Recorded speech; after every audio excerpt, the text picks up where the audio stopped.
Changing room में अपने सामने रणवीर को देखकर माही डर से कांपने लगी। उसे रणवीर का उसके साथ जबरदस्ती करना याद आया और वो कांपती आवाज में बोली, आप यहाँ क्या कर रहे हो? रणवीर इंटेंस नजरों से माही को ही देख रहा था।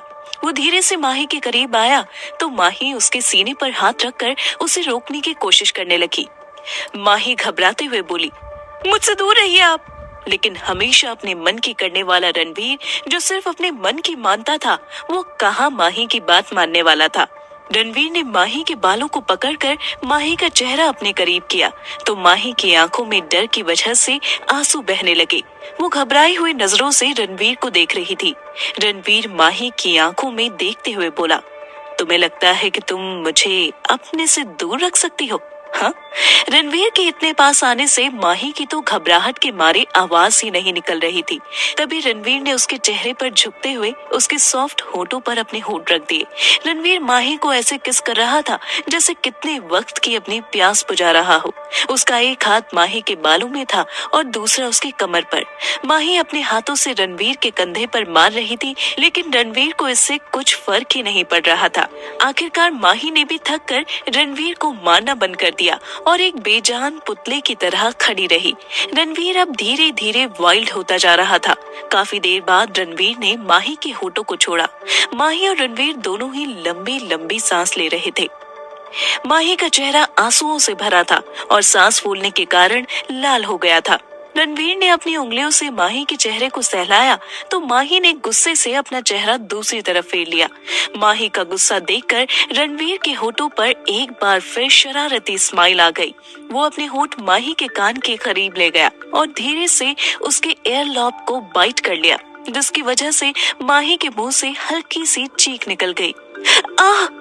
माही ने कसकर अपनी आंख बंद कर ली। वो इस वक्त डर से कांप रही थी, जिसे रणवीर भी महसूस कर पा रहा था। रणवीर ने माही का चेहरा अपने सामने किया और उसके मासूम से फेस को अपनी हथेलियों में भरकर बोला, Mahi, open your eyes and look at me. I said look at me. Ranveer ने लास्ट की लाइन थोड़ा सख्त आवाज में कही तो माही ने डरते हुए अपनी आंख खोल दी। उसने नम आंखों से रणवीर की तरफ देखा तो रणवीर के फेस पर एक डेविल स्माइल थी। रणवीर ने अपनी गहरी आवाज में कहा, आइंदा से मुझे इग्नोर मत करना जैसे तुमने कल किया था। ये तुम्हारी पनिशमेंट थी। एक बात हमेशा याद रखना, तुम सिर्फ मेरी हो, सिर्फ मेरी। तुम्हारे जिस्म और तुम्हारी रूह पर सिर्फ मेरा हक है। Got it? ये कहकर रणवीर एक बार फिर माही के होठों की तरफ बढ़ने लगा, जिसे देखकर माही ने एक बार फिर अपनी आंखें कसकर बंद कर ली, जिसे देखकर रणवीर के चेहरे पर एक तिरछी स्माइल आ गई। लेकिन जब माही को काफी देर तक कुछ महसूस नहीं हुआ तो उसने अपनी आंखें खोल ली। इस वक्त उसके सामने कोई नहीं था। उसने अपने आसपास नजर डाली तो उसे रणवीर कहीं नजर नहीं आया। पहले तो उसे लगा कि जैसे वो कोई बुरा सपना देख रही थी, लेकिन ऐसा नहीं था। उसने जल्दी से अपने कपड़े चेंज किए और ट्रायल रूम से बाहर आ गई। सभी ने बाकी की शॉपिंग कंप्लीट की और रेस्टोरेंट में खाना खाकर घर चले गए। इस दौरान माही थोड़ा चुप चुप सी थी। सारिका ने कई बार पूछा भी, लेकिन उसने तबीयत सही न होने का बहाना बनाकर बात टाल दी। माही घर आकर सीधा अपने रूम में चली गई और डोर लॉक करके अपने बेड पर जाकर लेट गई। आज रणवीर का बिहेवियर याद करके उसकी आंखों से आंसू बह रहे थे। उसे समझ नहीं आ रहा था कि वो क्या करे। अब उसे रणवीर के एहसास से भी डर लगने लगा था। वो अपने तकिए में मुंह छुपाकर फूट फूट कर रोने लगी। उसे आज अपने बाबा की बहुत याद आ रही थी। वो बार बार रोते हुए कह रही थी, बाबा आप जल्दी आ जाओ, आपकी गुड़िया को आपकी बहुत याद आ रही है। माही कब ऐसे रोते रोते सो गई उसे पता ही नहीं चला। दूसरी तरफ रात के 10 बजे शहर के एक बड़े क्लब के एक प्राइवेट रूम में इम्पोर्टेंट मीटिंग चल रही थी और सोफे पर रणवीर अपने कोल्ड ऑरा के साथ किसी किंग की तरह बैठा था। इस वक्त उसने ब्लैक शर्ट, ब्लैक पैंट और ब्लैक ब्लेजर पहन रखा था और उसके शर्ट के ऊपर के 2 बटन खुले थे, जिसमें उसका मस्कुलर चेस्ट दिखाई दे रहा था। जो उसकी डैशिंग पर्सनालिटी को और भी ज्यादा हॉट बना रहा था। रणवीर के एक हाथ में वाइन का ग्लास था और दूसरे हाथ उसने सोफे की आर्म रेस्ट पर टिका रखा था। उसके फेस का एक्सप्रेशन एक डेविल किंग की तरह था, जिसके सामने अच्छे अच्छों की बोलती बंद हो जाए। उसके पास ही दूसरे सोफे पर रुद्र भी बैठा था। उसके फेस एक्सप्रेशन भी काफी कोल्ड थे। तभी वहां बैठा एक आदमी अपनी चेयर से खड़े होकर गुस्से में चिल्लाते हुए बोला, मिस्टर रणवीर, हम आपकी ये शर्तें नहीं मान सकते। उस आदमी की बात सुनकर पास बैठे बाकी लोगों में भी थोड़ी हिम्मत आ गई और वो भी अपना अपना विरोध जताने लगे। वहां पर बैठे सभी लोगों ने कहा, हाँ, हम सब इन पेपर्स पर साइन नहीं करेंगे। रणवीर अभी भी फेस पर बिना कोई एक्सप्रेशन लाए अपनी वाइन के सिप ले रहा था। उसने अपनी कोल्ड नजरों से सबको देखा तो उसके ऐसे घूरने से वहां बैठे कुछ लोगों को पसीना आने लगा, क्योंकि रणवीर बिजनेस वर्ल्ड में एक हार्टलेस बिजनेस टाइकून के तौर पर जाना जाता था। उसने एक गहरी सांस ली और अपनी गन निकालकर सामने टेबल पर रखते हुए बोला, अब बोलो, किसे दिक्कत है? ये सुनकर वहां मौजूद सबकी जान हलक में अटक गई। वो रणवीर की बात का मतलब अच्छे से समझ गए थे। सामने गन देखकर सभी ने चुपचाप पेपर्स पर साइन करके अपनी अपनी जान छुड़ाई, क्योंकि वहां सभी जानते थे कि रणवीर ने अगर एक बार किसी चीज को पाने की जिद कर ली तो वो उसे किसी भी तरह हासिल करके ही रहता है, चाहे इसके लिए किसी की जान ही क्यों न लेनी पड़े। एक एक करके सभी लोग उस प्राइवेट रूम से बाहर निकल गए और वहां रह गए सिर्फ रणवीर और रुद्र। रुद्र, जो काफी देर से शांत था, उसने रणवीर से कहा, ब्रो, वो गोयल आजकल कुछ ज्यादा ही उछल रहा है, उसका कुछ करना पड़ेगा। रणवीर ने रुद्र की बात सुनकर एक डेविल स्माइल के साथ कहा, सुना है उसकी बेटी बहुत ही खूबसूरत है। रुद्र रणवीर की ये बात सुनकर कंफ्यूजन से रणवीर की तरफ देखते हुए बोला, मैं तुमसे गोयल की बात कर रहा हूँ और तुम मुझे यहाँ ये बता रहे हो कि उसकी बेटी खूबसूरत है। वैसे उसकी बेटी खूबसूरत ही नहीं, पागल भी है, वो भी तुम्हारे पीछे। ये सुनकर रणवीर ने अपनी वाइन का सिप लेते हुए कहा, तो क्यों ना उसकी ये विश पूरी कर दी जाए। ये कहकर रणवीर एक डेविल हंसी हंसने लगा। रुद्र ने भी हंसते हुए कहा, कभी कभी ये समझ नहीं आता कि लड़कियां तुम्हारी कमजोरी है या तुम लड़कियों की कमजोरी हो। रणवीर ने एरोगेंट वॉइस में कहा, कोई भी लड़की द रणवीर रॉय कपूर की कमजोरी नहीं बन सकती। ये कहने के साथ ही उसने अपना वाइन का ग्लास एक ही सांस में खाली कर दिया और वहां से उठकर बाहर चला गया। रणवीर के जाने के बाद रुद्र ने स्माइल करते हुए कहा, कभी न कभी तुम्हारी जिंदगी में भी प्यार दस्तक देगा। प्यार कमजोरी नहीं बल्कि ताकत है। इसका एहसास तुम्हें तभी होगा रणवीर। कोई एक लड़की जिसे तुम टूट के प्यार करना चाहोगे, उसे हमेशा प्रोटेक्ट करना चाहोगे, यहाँ तक कि उसके लिए खुद को बदलना भी चाहोगे।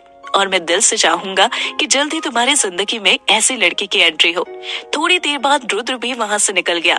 वहां रणवीर रूम से बाहर आकर जैसे ही काउंटर की तरफ बढ़ा, वहीं फ्लोर पर डांस करती हुई लड़कियों ने उसे घेर लिया, जिसे देखकर रणवीर के चेहरे पर एक तिरछी स्माइल आ गई और वो अपनी बाहों में दो लड़कियों को थामे डांस फ्लोर की तरफ चल दिया। वहाँ लाउड म्यूजिक बज रहा था और रणवीर मदहोश होकर उन लड़कियों के साथ डांस कर रहा था। लड़कियां तो वैसे भी रणवीर का अटेंशन पाने के लिए कुछ भी करने को तैयार थी। आखिरकार रणवीर था ही इतनी हॉट पर्सनालिटी का मालिक। अगली सुबह महेश जी के घर पर सब लोग बैठकर अपना ब्रेकफास्ट कर रहे थे। तभी ब्रेकफास्ट करते हुए महेश जी ने कहा, जैसा कि अब तुम सबको मालूम ही होगा कि अब शादी में 7-8 दिन का वक्त बाकी रह गया है और 3 दिन बाद हमें कपूर्स के रिजॉर्ट में शिफ्ट होना है। तो अपनी अपनी सारी तैयारियां जल्दी से जल्दी कंप्लीट कर लो और अपनी पैकिंग भी कर लो, फिर बाद में ये ना हो कि ये शॉपिंग रह गई, वो शॉपिंग रह गई।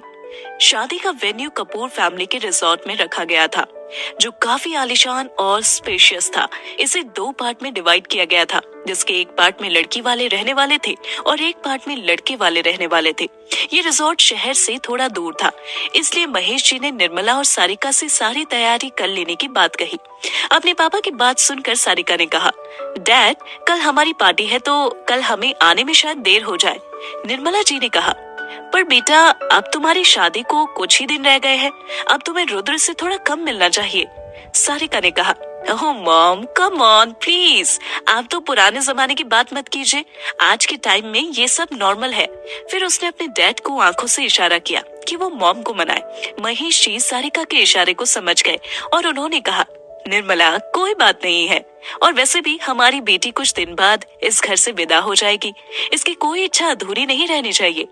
बस इसी जगह आकर निर्मला नरम पड़ जाती थी। उन्होंने सारिका से कहा, ठीक है, पर कल ज्यादा लेट मत आना और रात को अकेले आने की जरूरत नहीं है। सारिका ने भी कहा, ओके मॉम, हमें कल रुद्र ही लेने आने वाला है और रुद्र ही छोड़ने भी आएगा, तो आप रिलैक्स रहिए। निर्मला वहां से उठकर चली गई तो सारिका जल्दी से आकर अपने डैड के गले लगते हुए बोली, oh dad, I love you. Mahesh ji ने भी हंसते हुए सारिका को गले लगाकर कहा, लव यू टू मेरा बच्चा। माही जो वहाँ चुपचाप बैठी नाश्ता कर रही थी, जब उसने सारिका को ऐसे अपने डैड के गले लगते देखा तो उसको भी अपने बाबा की याद आ गई और उसकी आंखों में नमी तैरने लगी। ये बात महेश जी ने भी नोटिस की थी। फिर उन्होंने प्यार से माही को अपने पास बुलाते हुए कहा, माही बच्चा इधर आओ। माही वहां से उठकर महेश जी के पास चली गई। महेश जी ने उसके फोरहेड पर किस करके कहा, क्या हुआ बच्चा, बाबा की याद आ रही है? बस कुछ दिन के बाद बाबा आने वाले हैं ना? ये कहकर उन्होंने माही को सीने से लगा लिया। माही भी उनके सीने से लगकर रोने लगी। मुझे बाबा की बहुत याद आती है। इतने दिन हो गए, उन्होंने कहा था कि मैं 2 दिन में आ जाऊंगा, पर अभी तक नहीं आए। माही बच्चों की तरह शिकायत करने लगी तो महेश जी ने हंसकर कहा, कुछ काम आ गया था इसलिए नहीं आ पाए, लेकिन अब यहाँ आने वाले हैं ना, आप चुप हो जाओ। माही को ऐसे रोते देख सारिका ने उसको चुप कराते हुए कहा, अरे मेरा गोलू मोलू, चुप हो जा। जब भी रोती है तो तेरा फेस बंदरिया की तरह लाल हो जाता है। इस बात पर माही ने मुंह फुलाकर कहा, मैं बंदरिया थोड़ी हूँ। तो महेश जी और सारिका दोनों हंसने लगे। रात का वक्त, एक सुनसान सड़क पर एक ब्लैक कार खड़ी हुई थी। कार की बोनट पर रणवीर लेटा हुआ आसमान की तरफ देख रहा था। तभी उसके सामने एक और गाड़ी आकर रुकी और उसमें से एक अधेड़ उम्र का आदमी बाहर आया, जिसके चेहरे पर हल्के गुस्से के भाव थे। वो आगे बढ़ते हुए रणवीर के पास आया और गुस्से में बोला, रणवीर, क्यों बुलाया है तुमने मुझे? रणवीर ने पहले तिरछी नजरों से उसे देखा, फिर उठकर बैठ गया। कौन था यह आदमी जो इतने गुस्से में रणवीर के पास आया था? क्या दूसरी लड़कियों की तरह माही भी रणवीर के लिए बस मन बहलाने का एक जरिया है? जानने के लिए सुनते रहिए टॉक्सिक लव।